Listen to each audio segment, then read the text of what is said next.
आज मीठे बाबा हमें समझा रहे हैं कि मनुष्य फैमिली प्लानिंग करना चाहते हैं।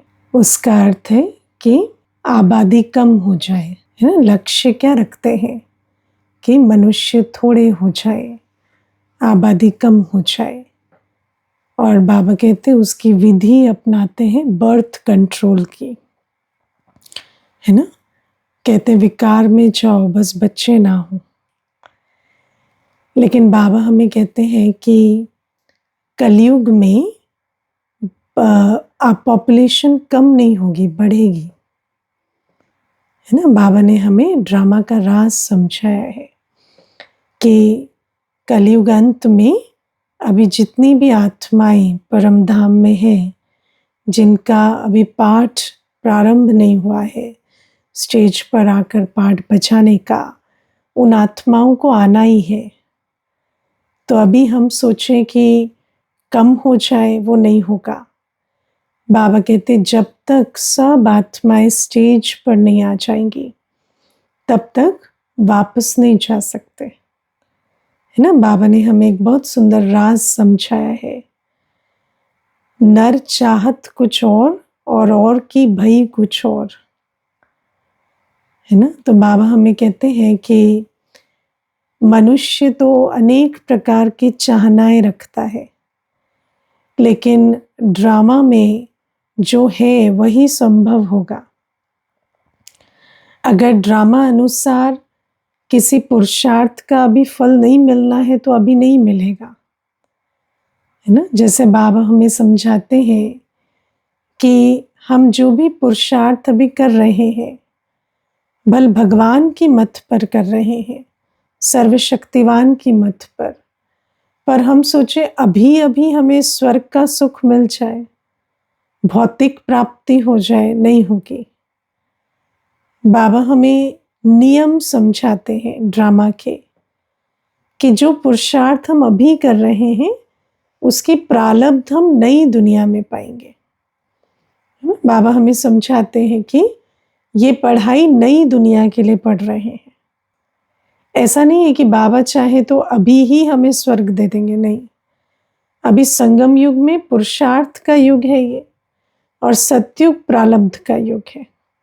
अभी हम सोचे कि हम योग लगा रहे हैं तो हमारी आयु अभी 150 वर्ष हो जाए, नहीं। आयु 150 वर्ष होगी लेकिन सतयुग में होगी।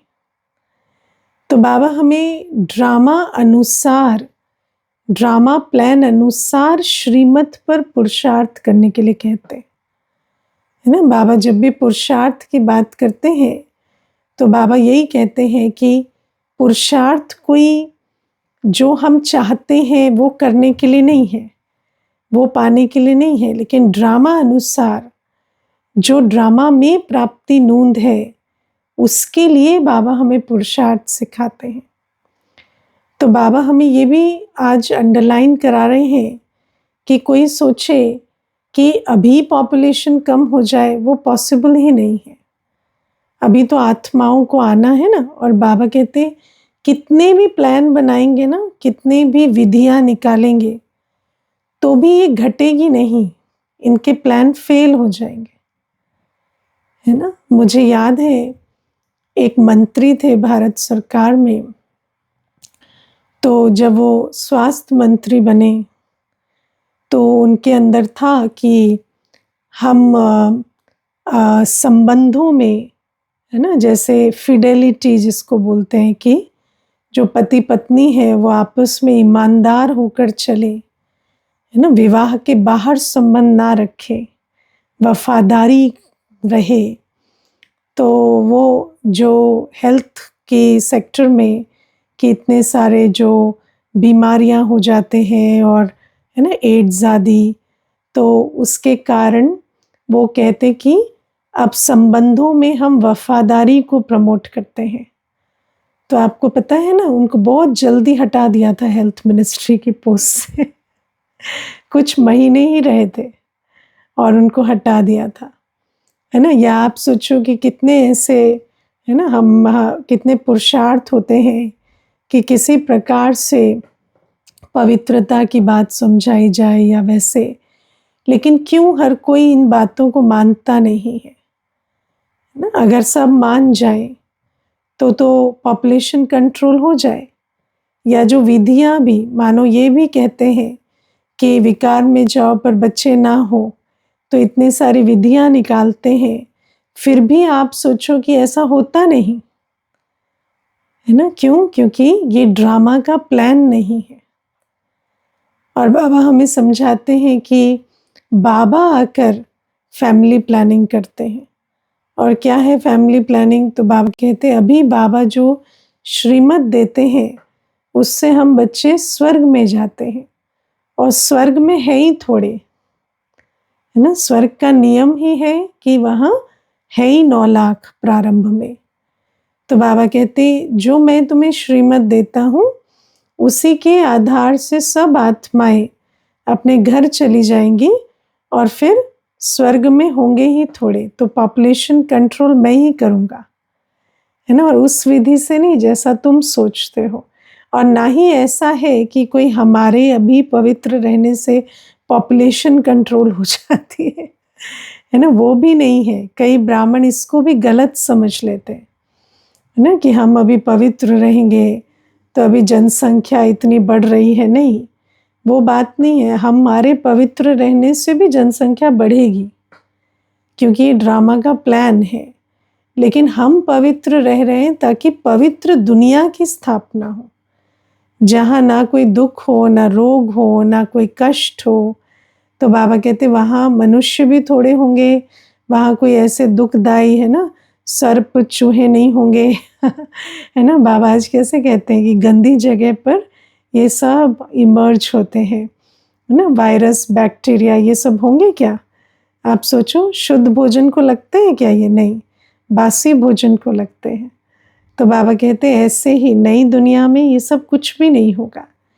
और बाबा हमें जो सिखाते हैं वो इस दुनिया के लिए नहीं सिखाते, वो नई दुनिया की स्थापना के लिए सिखाते हैं, है ना? कई बार ब्राह्मण बच्चे भी ये भूल जाते हैं, है ना? कई बार सोचते हैं कि कोई अभी सुधर जाए, अभी ऐसा हो जाए। नहीं, अभी घर सुधर जाए, अभी धंधा सुधर जाए, अभी ऐसा हो जाए, उस लक्ष्य से भी बहुत पुरुषार्थ करते हैं, है ना? मुझे याद है एक माता थी, तो कहती कि मैं युगल को कहती हूँ कि ज्ञान में चलती थी माता, तो युगल बंधन डालते थे। तो माता कहती मैं युगल को कहती हूँ आप भी सेंटर जाओ ना, आपका धंधा बहुत अच्छा चलेगा, है ना? तो मैंने कहा कि पर ये तो सच नहीं है ना, धंधा चल भी सकता है, नहीं भी चल सकता है, वो तो ड्रामा में जैसा होगा। तो कहती कि नहीं दीदी, पर क्या है ना, ऐसा कहने से आ जाएंगे। तो मैंने कहा जैसे आ जाएंगे वैसे चले भी जाएंगे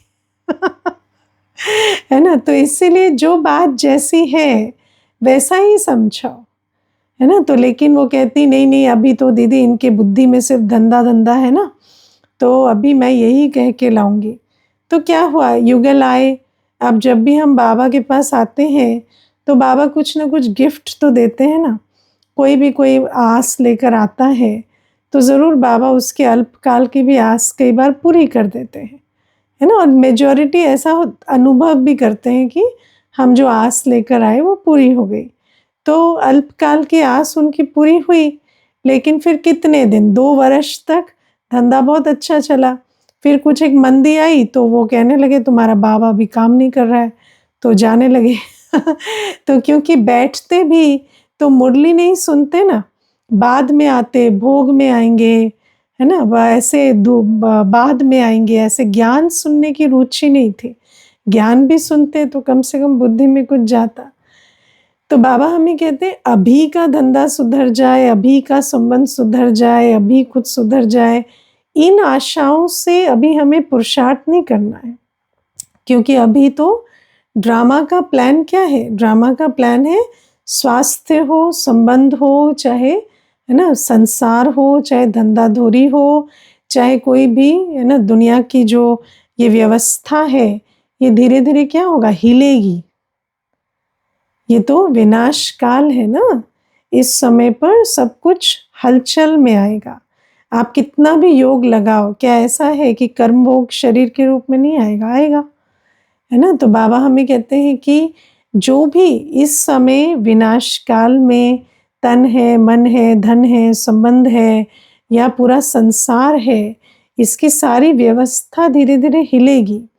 तो हमें समझना है कि हम जो पुरुषार्थ कर रहे हैं, वो इसके लिए नहीं कर रहे, है ना? ये बड़ी सूक्ष्म चीज़ है।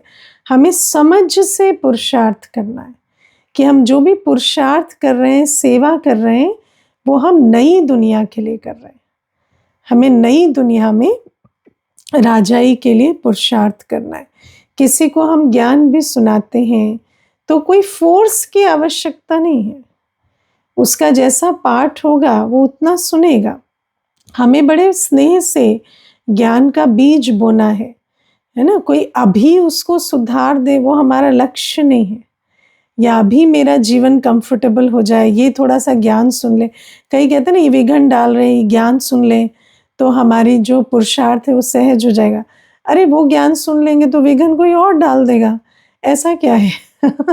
अभी तो पुरुषार्थ में विघन पड़ेंगे ना। तो ऐसे लक्ष्य हमें नहीं रखने। लक्ष्य हमें रखना है, कोई भी आत्मा की हम सेवा करते हैं, तो आत्मा बाप से अपना बेहद का वर्षा ले। इस आस से हमें सेवा करनी। कई ऐसे बच्चे पढ़ते नहीं हैं, उसका कंसंट्रेशन बढ़ जाए, है ना? उसके मार्क्स अच्छे आए, वो पढ़ाई में अच्छा करे, तो पढ़ाई में तो ड्रामा अनुसार अच्छा करेगा। बाबा कहते हैं हम जो भी कुछ कर रहे हैं वो नई दुनिया के लिए कर रहे हैं, और नई दुनिया में बाबा कहते हैं सर्व मनोकामनाएं हमारी पूर्ण हो जाएंगी। तो इन बातों को हमें समझ कर चलना होता है कि ना हमारा ये ज्ञान हद का है, ना बाबा हद का है, और ना ही हमारी प्राप्ति हद की है। और बाबा हमें कहते हैं तुम जो भी कुछ कर रहे हो, तुम्हें पता है कि अभी विनाश काल में जो ड्रामा अनुसार होना है वो होगा, लेकिन जो हम अभी कर रहे हैं उसके आधार से हमें विश्व की बादशाही कल मिलेगी, है ना? तो ये जान कर करना है। तो ये पहली बात बाबा समझाते। फिर आज बाबा हमें खूने नाहक खेल के विषय में भी समझाते हैं ना, कि विनाश तो होना ही है। और बाबा हमें बहुत अच्छे से कहते हैं कि सब आपस में लड़ेंगे, छुड़ाने वाला कोई रहेगा नहीं। रक्त की नदियों के बाद फिर दूध की नदियां बहेंगी। इसको कहा जाता है खूने नाहक खेल, है ना? खूने नाहक खेल क्या होता है कि ऐसा देखने में आएगा कि सारे निर्दोष को सजा मिल रही है ना? जैसे अभी आप देखो दुनिया में क्या हो रहा है कि आप जब समाचार सुनेंगे तो अबला, है ना, बच्चे, गरीब, जिनको ऐसा लगता है कि इन्होंने क्या किया है, इन्होंने तो कोई पाप ही नहीं किया, और उनके साथ दुराचार, अनाचार, व्यभिचार, तो जब वो सुनते हैं तो फिर ऐसे क्या क्यों बहुत चलता है ना? हृदय विदीर्ण होता है। लेकिन बाबा हमें समझाते हैं कि अभी जब शिव बाबा सब आत्माओं को ले जाने आए हैं, तो ये जो शरीर छूटेंगे तो कोई ना कोई कारण तो बनेगा ना। और सोचो 63 जन्म के विकर्म तो है ना। चलो आत्मा ने इस जन्म में भी कुछ नहीं किया, लेकिन जो 63 जन्मों के विकर्मों का बोझ है, उस आधार से उसके जो सेटलमेंट है वो तो बड़ा विभत्स होगा ना। 63 जन्मों के हिसाब किताब चुक्त करा कर लेकर जाना कोई आसान बात तो नहीं है ना, क्योंकि 63 जन्मों के हिसाब किताब जब चुक्त होंगे तो कितना उसमें देखने वाले को कितना हृदय विदीर्ण होगा, है ना? तो बाबा हमें कहते हैं कि इस प्रकार का भी खून नाहक खेल चलेगा। कालों के काल महाकाल आए हैं, तो आप देखो कि जैसे कोई ऐसा होता है जिसने कोई गलत कर्म किया, कोई दुर्व्यवहार किया, कुछ किया, तो उसके साथ कुछ होता है तो उसको देखते हुए साक्षी हो जाते हैं। लेकिन जब देखते हैं कि, है ना, मासूम है ना, छोटे हैं, गरीब हैं, अबला है, कमज़ोर हैं, इनके पास कोई पावर नहीं है, उनके साथ जब देखते हैं अत्याचार होते, तो बहुत ऐसे क्या क्यों अंदर से भी जैसे ना हिल जाते, हलचल हो जाते। तो बाबा कहते कि ये तो अभी होगा ना, क्योंकि इतनी सब आत्माओं के शरीरों को छुड़ाए बाबा जब लेकर जाएंगे, क्योंकि मुक्ति में सब जाएंगे और कोई सब तो पुरुषार्थ नहीं कर रहे हैं ना याद के बल से विकर्म विनाश करने का। तो मानो 63 जन्म के विकर्म हैं, 1 मास में भी सेटल हुए या 6 मास या 1 वर्ष लगा है ना उसको चुक्त कराने में, तो कैसा होगा वो 1 वर्ष, विचार करो, है ना। तो बड़ी त्राही त्राही होगी। तो बाबा कहते हैं ये खेल होगा, और बाबा हमें ज्ञान क्यों दे रहे हैं इसका, ताकि बाबा कहते हैं जो अभ्यास मैंने तुम्हें दिया है ना, साक्षी दृष्टा होकर शुभ भावना शुभकामना देने का, वो दे सको, है ना। ऐसा नहीं कि बाबा ने पहले से बता दिया है खूने नाहक खेल होगा, है ना। बाबा ऐसे नहीं कहते कि अंत में ऐसा होगा कि आपको दिखाई देगा ये किया तो ये पाया, नहीं, बिल्कुल ऐसा लगेगा जैसे खूने नाहक खेल है। हालांकि नाहक तो कुछ होता नहीं है, लेकिन महाकाल आए हैं, सब जाएंगे, तो नेचुरल है कि इतने सारे हिसाब किताब जब एक घड़ी में चुक्त होते हैं, और इस समय देखो तो लगता है क्या ऐसा पाप कर दिया, इतना बड़ा तो कुछ किया भी नहीं। तो बाबा हमें कहते हैं कि इस प्रकार से वो जो हृदय विदीरण ना हो, क्योंकि उसका तो सेटलमेंट हो रहा है, और हमारा क्या होगा अगर हम साक्षी दृष्टा ना हो, हमारा तो सारा पुरुषार्थ ही मिट्टी में मिल जाएगा, है ना। जितना पुरुषार्थ किया उस समय पर इमोशनल हुए तो क्या हुआ, दुख की अवस्था बनी, तो बाबा की याद में थोड़ी रह सकेंगे उस समय, तो फिर फरियाद में चले जाएंगे, और फिर दुख की अवस्था में शरीर छोड़ेंगे तो सुख धाम में कैसे जाएंगे। तो बाबा हमें पहले से समझाते हैं कि अभी खूने नाहक खेल होगा, और अभी देखो ये समय जो है ना ये ऐसा ही चल रहा है, ये सब अंतकाल का समय है। तो बाबा हमें कहते हैं आज आप देखो जो वॉर्स होती हैं, आज विश्व के कितने कोनों में युद्ध चल रहे हैं। अब ये युद्ध क्या है, खूने नाहक खेल है ना। ऑर्डर देने वाला तो कुर्सी पे बैठा है, वो थोड़ी गोली खा रहा है, लेकिन गोली कौन खा रहा है ना, जो कल भोजन बना रहा था और काम काज पे जा रहा था, जो एक सरल जीवन जी रहा है, वही तो गोली खा रहा है। तो जब ऐसी चीज़ें देखते हैं तो ऐसे प्रश्न उठने लगते हैं क्या क्यों, लेकिन बाबा कहते हैं ड्रामा का ज्ञान याद रखो कि अभी विनाश काल है, अभी सब आत्माओं को शरीर छोड़कर जाना है, और शरीर ऐसे ही तो नहीं छोड़ेंगे ना कोई कारण तो बनेगा, कोई ऐसे खुशी खुशी तन से प्राण थोड़ी निकल जाएंगे खुश शरीर, मैं कभी कभी विचार करती हूँ आत्मा तन से निकले भी, ये भी आप सोचो कितने ऐसे होते हैं सोचते हैं सुसाइड करें लेकिन जिंदा बच जाते हैं तो आत्मा तन से निकलना भी कोई आसान बात थोड़ी है। तो बाबा कई बार कहते हैं ना इतनी आत्माओं के मैं हिसाब किताब चुकतू कराए लेकर जाता हूँ, कितना बड़ा कार्य है घर लेकर जाना।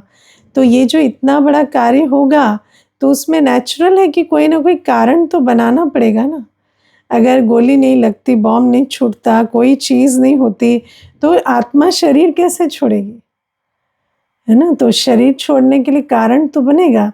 तो बाबा हमें कहते हैं कि ये जो समय है ये खूने नाहक खेल का है, और यहाँ से कोई जिंदा बच के नहीं जाएगा तो बाबा हमें कहते हैं इसीलिए हम बच्चों को क्या करना है, एक तो हमें भी जाना है, शरीर छोड़कर जाना है, लेकिन उससे पहले अपनी इतनी तैयारी करनी है कि अंत में ऐसे संकल्प ना चले कि और 2-5 दिन रहते तो ऐसा कर लेते वो कर लेते, है ना। अंदर में कोई कामनाएं ना रहे, अपना पुरुषार्थ कर एवर रेडी हो कि एक इशारा हुआ समय का और चल पड़े, विकर्म विनाश कर कर बुद्धि का लंगर उठ जाए इस पुरानी दुनिया से।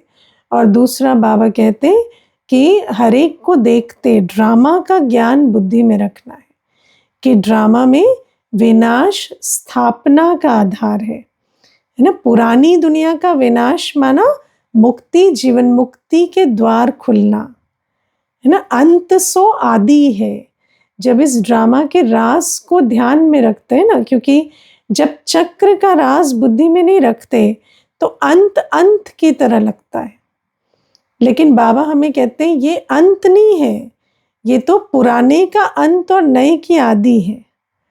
तो जब ये समझेंगे, अभी देखो जैसे कोई शरीर छोड़ता है तो उसके बाद कहाँ जाता है, उसका ज्ञान मिला है हमें, तो बाबा कहते हैं अब हम शरीर छोड़कर कहाँ जाएंगे, घर जाएंगे और फिर नई दुनिया में आएंगे।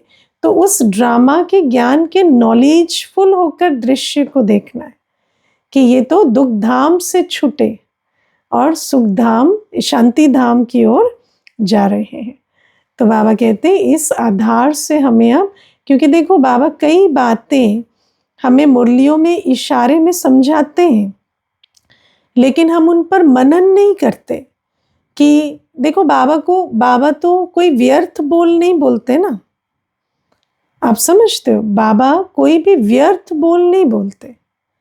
बाबा जो भी बोलते हैं वो एक लक्ष्य के साथ बोलते हैं, है ना। बाबा ये एक्स्ट्रा इंफॉर्मेशन नहीं दे रहे हमें कि खूने नाहक खेल होगा बाबा चाहते हैं कि बच्चे जाने, है ना, और जाने क्यों, ताकि तैयार हो। इसीलिए बाबा हमें ये पॉइंट्स सुनाते हैं, और हम कितनी बार ये पॉइंट्स सुनते हैं, लेकिन उसके बाद भी हम इनको इतना मनन नहीं करते, धारण नहीं करते। तो फिर क्या होता है, जब खूने नाहक खेल होता है तो हम कहते हैं ऐसा क्यों हो रहा है, इन्होंने क्या किया, ऐसा क्यों किया। लेकिन बाबा ने तो ये बातें पहले से समझाई, है ना। तो धारण करना है हर पॉइंट को। हाँ, ऐसे तो सब कुछ छोड़ पुरुषार्थ में लग जाना ही अच्छा है। सब कुछ छोड़ा नहीं है क्या आपने? हाँ, सब कुछ कैसे छोड़ेंगे? सब कुछ छोड़ना है ना, सब कुछ तो छोड़ दिया होगा मुझे लगा, है ना। बाबा ने हमें कैसे छोड़ना सिखाया है? बाबा ने हमें हद का संन्यास नहीं सिखाया है, बाबा ने हमें बेहद का संन्यास सिखाया है। बाबा ने हमें बुद्धि से छोड़ना सिखाया है ना। बाबा ने तो कहा है जीते जी मर जाओ, मरे नहीं क्या अभी तक, है ना। तो बाबा ने ये नहीं कहा, अब मुर्दे को क्या फर्क पड़ता है, घर में पड़ा है, ऑफिस में पड़ा है, मुर्दे को पड़ेगा क्या फर्क? तो इसका मतलब मरे नहीं है अभी, है ना। इसीलिए, है ना, बच्चों के पास पड़े हैं या ऑफिस में पड़े हैं या कहाँ पड़े हैं, इससे बहुत फर्क पड़ रहा है ना। तो बाबा कहते हैं कि हमने सब कुछ छोड़ दिया है, लेकिन बाबा हमें कहते हैं भाग जाने से छूट नहीं जाएंगे, है ना, क्योंकि ये तो यहाँ लटके पड़े हैं ना तो भाग जाने से कैसे छूट जाएंगे? तो भाग जाएंगे, भाग जाने से छूट जाते तो भाग जाते। अब सन्यासी छूट जाते हैं क्या? फिर तो उसी में पुनर्जन्म लेते रहते हैं ना। तो बाबा कहते हैं ऐसे नहीं छूटेंगे, तो बुद्धि से छोड़ो, छोड़ो तो छूटो। बाबा कहते हैं छोड़ो तो छूटो, और छोड़ो माना बुद्धि से छोड़ो तो छूटो, है ना। अगर ये बुद्धि में आता है ना कि ये नहीं होता तो मैं बेहतर पुरुषार्थ करता, तो इसका मतलब मैंने बुद्धि से छोड़ा नहीं है ना। वो है या नहीं है, आपका पुरुषार्थ क्या है? बाबा को याद करना बैठ के याद करने से ज्यादा होता है क्या? काम काज करते याद नहीं होती क्या, है ना। काम काज करते बैठ के तो खाली सोएंगे, बैठ के थोड़ी याद करेंगे, काम काज करते ज्यादा याद रहती। तो बाबा हमें कहते हैं कि छोड़ो। अभी एक भाई आए थे पीछे, मुझे कहते हैं मैं ना जब से ज्ञान में आया हूँ ना, मुझे वैराग्य आ गया है। तो मैंने कहा अच्छा, तो मैंने कहा क्या होता है, तो प्रॉब्लम क्या है? वैराग्य तो अच्छी बात है ना। तो कहते मेरा किसी चीज़ में मन ही नहीं लगता। तो मैंने कहा किसी चीज़ में नहीं मतलब?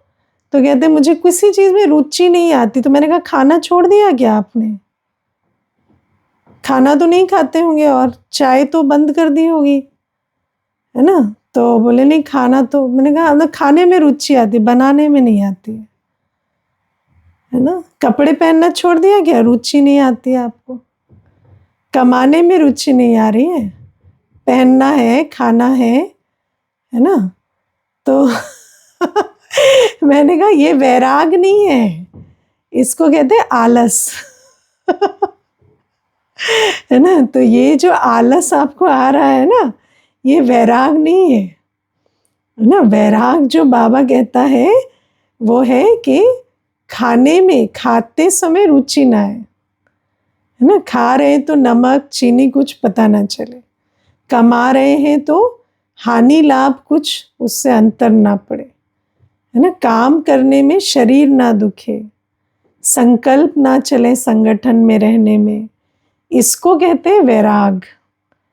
है ना, तो फिर ये जो चीज़ें हैं इनको हमें बहुत क्लैरिटी से समझना होता।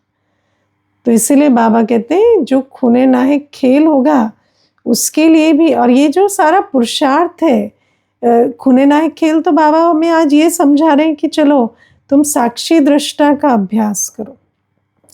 लेकिन बाकी बाबा कहते हैं कि अब तो शरीर छूटेंगे, है ना, सब शरीर छोड़कर जाएंगे, तो शरीर छोड़ते समय किसी के प्रति भी संकल्प ना चले। है ना, कोई वस्तु, कोई व्यक्ति, कोई वैभव, ये शरीर कुछ भी खींचे ना, उसके लिए बाबा की याद के बल से पावन बनना है।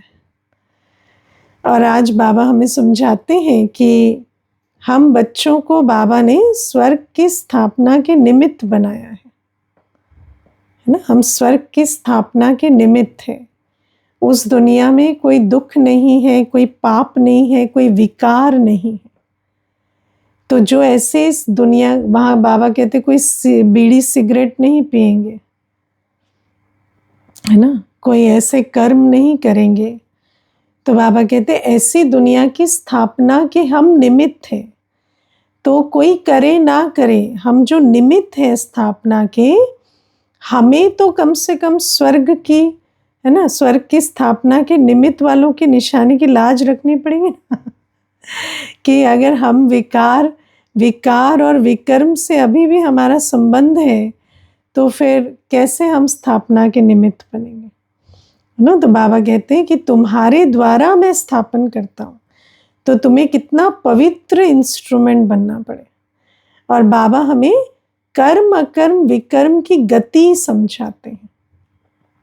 है ना, बाबा हमें क्या समझाते हैं कि सत्युग त्रेता में कर्म अकर्म होते हैं, और द्वापर से कर्म विकर्म होते हैं, और द्वापर से हर कर्म विकर्म होता है ना। हर कर्म विकर्म क्यों होता है?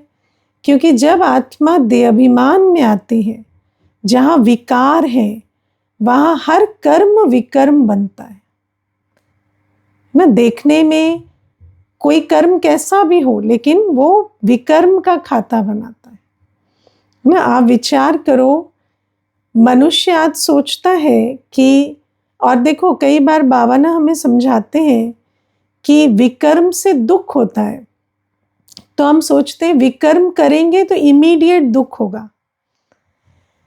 लेकिन माया कैसी होती है पता है ना, विकर्म से इमीडिएट सुख मिलता है ना, और बाद में दुख मिलता है। इसीलिए आत्मा जान नहीं पाती है कि ये जो दुख है ये उससे मिला, क्योंकि उससे तो अच्छा लगा।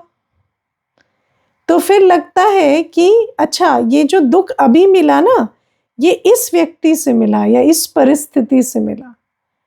लेकिन वो दुख हमें उस व्यक्ति या उस परिस्थिति से नहीं मिला, वो तो जो जब सुख लग रहा था ना, तब वो विकर्म बन रहा था जिससे दुख मिला। है ना, जैसे आप देखो आजकल, पहले क्या था, चीनी मीठी लगती थी, तो सब कहते थे अब जो मीठी लगती है वो तो अच्छी होगी ना। जब कोई चीज खाने में मीठी लगती है, जीभ को स्वाद देती है, तो खराब कैसे हो सकती है ना। लेकिन अब रिसर्च कहती है कि चीनी तो बहुत नुकसान करती है ना। अब व्यक्ति जब चीनी खाता है तो उसको कभी पता थोड़ी चलता है कि ये नुकसान कर रही है, क्योंकि वो तो स्वाद दे रही है ना। तो कितना बुद्धि का प्रयोग करना पड़ता है कि ये चीज अच्छी लग रही है पर है बुरी। अगर वो इतना बुद्धि का प्रयोग कब कर पाएंगे? जब बुद्धि को वो ज्ञान का बल भरेंगे। है ना। तो वो ज्ञान का बल जब भरेगा तो समझ में आएगा कि हाँ, ये लग अच्छी रही है पर है बुरी। ऐसे ही बाबा कहते काम, क्रोध, लोभ, मोह, अहंकार कैसा है ना। काम विकार तो ऐसा सुख जैसा लगता है ना सबको। आज देखो दुनिया कैसे पागल हो रही है विकार के पीछे। तो क्यों? इंद्रिय सुख। क्रोध करते हैं तो ऐसा लगता है अच्छा काम बन गया, है ना, चीज हो गई जो इतने दिन से मुश्किल लग रहा था, एक बार चिल्लाने से हो गया, है ना। मुझे एक माता कहती थी आप लोगों का ना बड़ा लॉन्ग कट है, बच्चे से प्यार से बात कर करके 13 दिन हो गए, कुछ नहीं पढ़ा, 2 थप्पड़ लगाए, ऐसा पढ़ा कल एग्जाम देके आ गया, है ना। तो अभी क्या है, क्रोध करो तो इमीडिएट रिजल्ट मिलता है। तो मनुष्य सोचता है अभी कौन इतना स्नेह की शक्ति यूज करे, अभी 2 थप्पड़ लगाओ काम करो, है ना। लोभ कैसा होता है ना, लोभ रखते हैं। लोभ माना ये जो सफलता मिली, ये जो चीज हुई उसका रस ले लो। बाबा कहते कच्चा फल मत खाओ। लेकिन क्या मनुष्य तो उसी में चलता है ना। अरे 2 स्टूडेंट आए, वाह वाह कितना अच्छा, 3 आ गए, वाह वाह वाह कितना, मेरी बलिहारी मैंने इतना कर दिया, है ना। या हम करते हैं या हमसे हमारे द्वारा होता है, कितना रस लेते। बाबा कहते कच्चा फल नहीं खाओ, लेकिन देहाभिमान के या जो लोभ से, लोभ की सिद्धि हुई, वस्तु की प्राप्ति हुई, प्रशंसा की प्राप्ति हुई, उसके रस से अपने को छुड़ाते थोड़ी है ना। ऊपर से भी कहेंगे बाबा ने किया, बाबा ने किया, लेकिन अंदर अंदर खुश हो जाएंगे, है ना, किया तो मैंने ही, है ना। तो बाबा कितना भी कहेगा ना कच्चा फल नहीं खाओ, तो भी खाते रहेंगे, है ना। तो और मोह तो कितना अच्छा लगता है ना। कोई पूछ ले, है ना, कोई ये कह दे आपके बिना हम मर जाएंगे, कितना अच्छा लगता है ना। भले मरेगा नहीं कोई लेकिन कोई कह दे हम आपके बिना नहीं जी सकते, आपके बिना मर जाएंगे, है ना, तो कितना अच्छा लगता है। तो बाबा हमें कहते हैं कि ये सब क्या है, ये सब विकार है। और बाबा कहते हैं इन्हीं से ये जो आज तन का रोग, मन का दुख, ये जो बुद्धि कुबुद्धि बनी हुई है, जो चाहते हो कर नहीं पाते, ये जो हालत है ना, ये इनकी वजह से।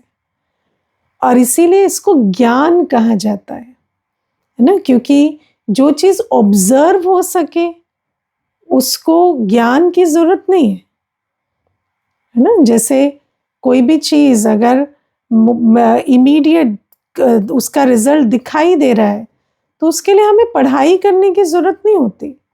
लेकिन जो चीज के बीच में इनडायरेक्ट कनेक्शन होता है और वो ऐसे देखने से मालूम नहीं पड़ता, उसके लिए ज्ञान की आवश्यकता पड़ती।